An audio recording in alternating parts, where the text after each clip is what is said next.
شعبان کے مہینے کی بڑی فضیلت ہے۔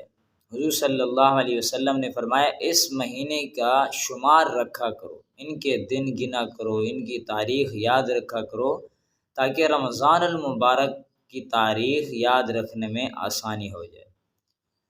اور حضور صلی اللہ علیہ وسلم کا معمول مبارک جیسا کہ روزے کا تھا کہ سمار کا روزہ رکھنا، اسی طریقے سے جمعرات کا روزہ رکھنا، اسی طریقے سے ہر مہینے کی 12 بلکہ 13، 14، 15 کا ایام 20 کے روزے رکھنا بھی معمول تھا۔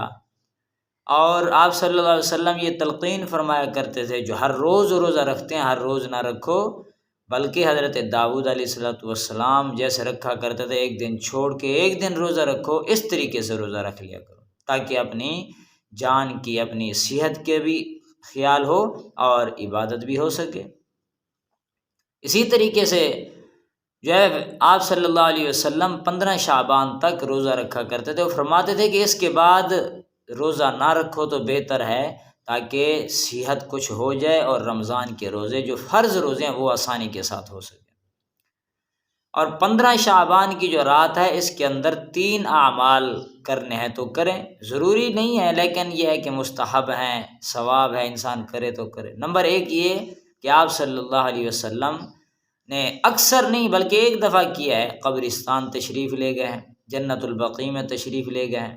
اما عائشہ صدیقہ رضی اللہ عنہا فرماتے ہیں کہ آپ صلی اللہ علیہ وسلم جب اٹھ کے جانے لگے تو میں سوکن تھی، تو میں یہ سمجھ رہی تھی کہ شاید کسی میری سوکن کے پاس جا رہے ہیں اور بیوی کے پاس جا رہے ہیں۔ میں اٹھ کے چل پڑی ساتھ، دیکھا آپ صلی اللہ علیہ وسلم جنت البقیع میں تشریف لے گئے اور اللہ کے سامنے سجدہ ریز ہو کر کے امت کی بخشش کے لیے دعائیں فرما رہے تھے، رو رو کے دعائیں کر رہے تھے۔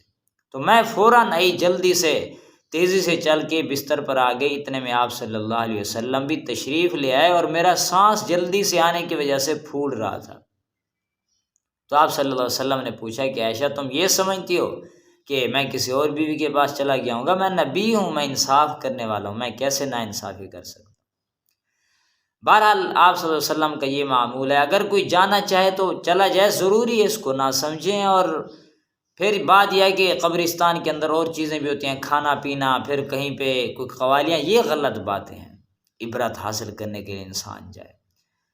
اور اسی طریقے سے دوسرا عمل رات کو نافل پڑھنا، کیونکہ حدیث پاک میں آتا ہے کہ یہ جیسے ہی سورج غروب ہوتا ہے اللہ فرشتوں کو بھیج دیتے ہیں، اور بلکہ اللہ کی رحمت پہلے آسمان پر ہوتی ہے اور یہ ندائیں لگتی رہتی ہیں صبح صادق تک کہ ہے کوئی ایسا آدمی جو رزق کی وجہ سے پریشان ہو، اس کی رزق کی تنگی کو دور کیا جائے، کوئی سوال کرنے والا ہو پریشان حال ہو، اس کی پریشانی کو دور کیا جائے، کوئی ہے ایسا کہ جو اپنی مغفرت کروانا چاہے، بخشش کروانا چاہے، صبح تک یہ ندائیں ہوتی ہیں۔ ایک تو یہ کہ نفل عبادت اتنی کرے انسان کہ جتنا کہ جاگ سکے اور پھر آسانی کے ساتھ صبح اٹھ بھی سکے تاکہ فرائض جو ہیں وہ قضا نہ ہو۔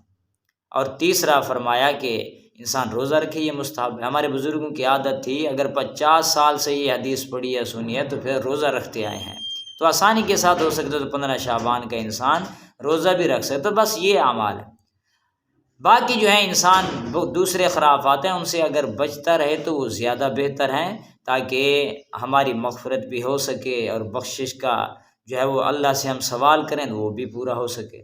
تو ان چیزوں کا اگر ہو سکے تو عمل کریں، اللہ سے عمل کی توفیق نصیب فرمائے۔ وآخر دعوانا الحمدللہ۔